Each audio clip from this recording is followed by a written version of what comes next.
The Saturday morning sun beat down on Precision Point Shooting Range, a popular spot for gun enthusiasts 30 miles outside of Austin. The annual competition drew shooters from across Texas, everyone from weekend hobbyists to serious marksmen competing for bragging rights and a modest cash prize. The range was packed with contestants, spectators, and the inevitable crowd of young men eager to prove their shooting prowess. Among them stood 5 Marines on leave, their fresh deployment patches still crisp on their uniforms, confidence radiating from every movement. At lane 12 stood an old man who seemed out of place among the younger competitors. Walter Hayes was 78 years old, with weathered hands that trembled slightly as he loaded his rifle. He wore faded jeans, a plain flannel shirt, and a baseball cap that had seen better days. His rifle was a vintage M1 Garand, the same model that had been standard issue in World War II in Korea, practically an antique compared to the modern tactical rifles the other competitors carried. Several shooters glanced at him with barely concealed amusement, and the young Marines at the next lane made no effort to hide their smirks. If you're wondering where this is headed, hit that like button and comment if you've ever witnessed someone completely underestimate an expert. "Look at Grandpa over there," one of the Marines said, loud enough to be heard. "That rifle's older than my dad. Think he even knows how to load it." His buddies laughed, and a few other shooters joined in. The competition was at 300 yards, a respectable distance that required skill, training, and steady hands. For most of the shooters, it was a serious challenge. For the Marines who just returned from deployment, it was almost routine. Walter paid no attention to the mockery. He'd learned long ago that the loudest voices usually belong to the least experienced. His hands moved through the loading sequence with practiced efficiency, the slight tremor disappearing once he focused on the familiar movements.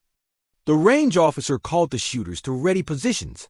Modern competitors settled behind their scoped rifles with bipods and sandbag rests. Walter simply dropped to one knee in the old-school shooting position, his vintage rifle supported only by his shoulder and steady breathing. The range officer gave the command to fire. The air erupted with the sound of gunfire, modern rifles cracking out precision shots while Walter's M1 Garand produced its distinctive, deeper boom. 5 shots each, that was the competition standard. The Marines at the next lane emptied their magazines with confident speed, then stood to check their results through spotting scopes. Their groupings were good, professional, clustered near the bullseye. They nodded to each other with satisfaction. Then they looked over at Walter's target. Through their spotting scopes, they could see something strange. His target appeared almost clean, with only one visible hole near the edge of the paper, nowhere near the center.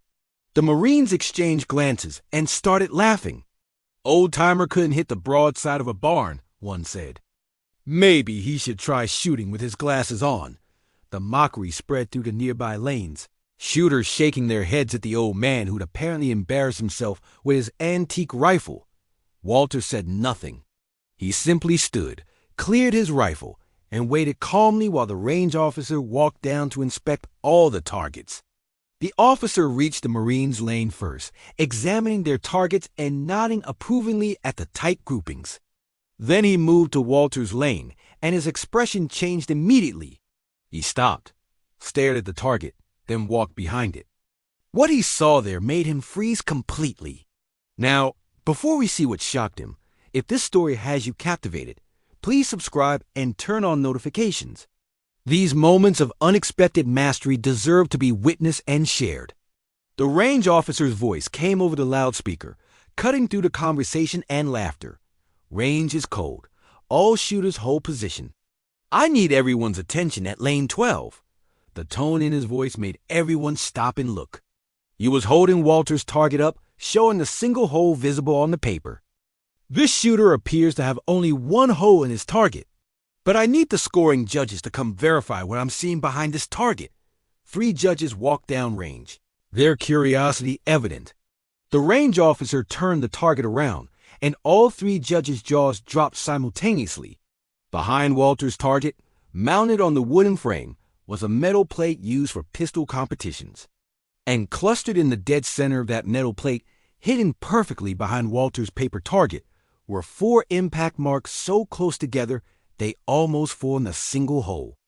The head judge's voice came over the loudspeaker, thick with amazement. "Ladies and gentlemen, we have something extraordinary here."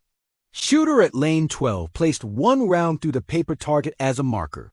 His other 4 rounds were fired through the exact same hole, hitting the metal plate behind it. This is called shooting through the same hole, and it is something I've only seen accomplished a handful of times in 40 years of competition shooting. The level of precision required to accomplish this at 300 yards with iron sights on a 70-year-old rifle is beyond what most shooters will ever achieve. This isn't just expert marksmanship. This is mastery. The range fell silent. Every head turned toward Walter, who remained standing calmly at his lane, no expression of pride or satisfaction on his weathered face. The Marines who'd been mocking him walked over slowly, their earlier arrogance replaced by genuine respect and curiosity. The leader of the group extended his hand. "Sir, I apologize for the disrespect. That was the most incredible shooting I've ever witnessed." "Where did you learn to shoot like that?" Walter shook his hand with a slight smile. "Son, I learned to shoot before your parents were born. I was a Marine Scout sniper in Korea and Vietnam, 2 tours each. When you're shooting at targets that shoot back, you learn to make every round count." He gestured to his M1 Garand. "This rifle is old, yes. But I've been shooting versions of it since 1952. 70 years with the same. Platform teaches you things that fancy scopes and modern technology can't replace. I know this rifle better than I know my own signature." One of the younger Marines asked, "But sir, why shoot through the same hole? Why not just put all 5 rounds in the bullseye for a perfect score?" Walter's expression became more serious. "In combat, conserving ammunition can mean the difference between surviving and dying. My spotter and I developed the technique of confirming 0 with the first shot, then placing follow-up shots through the same trajectory to conserve rounds and maintain stealth. Old habits die hard, I suppose. Plus," he added with a twinkle in his eye, "it's more impressive when people think you miss."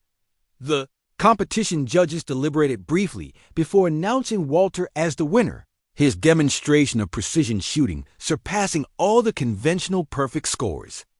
The range erupted in applause, shooters who mocked him now lining up to shake his hand, to hear his stories, to learn from a master who still practiced his craft. The young Marine stayed the longest, peppering him with questions about technique, about combat shooting, about the differences between then and now. As the crowd dispersed, the head Marine pulled Walter aside. "Sir, my unit is training new scout snipers. Would you consider coming to speak to them? Maybe demonstrate some old-school techniques? These kids could learn a lot from you." Walter nodded slowly. "I'd be honored. Though I should warn you, when I'm done with them, they'll throw away half their fancy gadgets and focus on the fundamentals. Technology is wonderful, but it's no replacement for skill, patience, and thousands of hours of practice." Before leaving, Walter approached the young Marines who'd initially mocked him. Instead of gloating or showing any bitterness, he simply said, "You boys are good shooters. I could see that in your groupings. But remember, there's always someone better, someone with more experience, someone who's been shooting since before you were born. Stay humble, keep learning, and never assume the old guy with the vintage rifle doesn't know exactly what he is doing." This story reminds us that mastery doesn't announce itself with flash or bravado, that experience and skill often hide behind unassuming appearances, and that true expertise is demonstrated through action rather than words. It reminds us to respect those who came before us, to recognize that every generation has something valuable to teach, and that the quietest person at the range might be the most dangerous shooter there. If this touched your heart or changed your perspective, please share it with someone who needs this reminder. Drop a comment about a time someone surprised you with hidden expertise.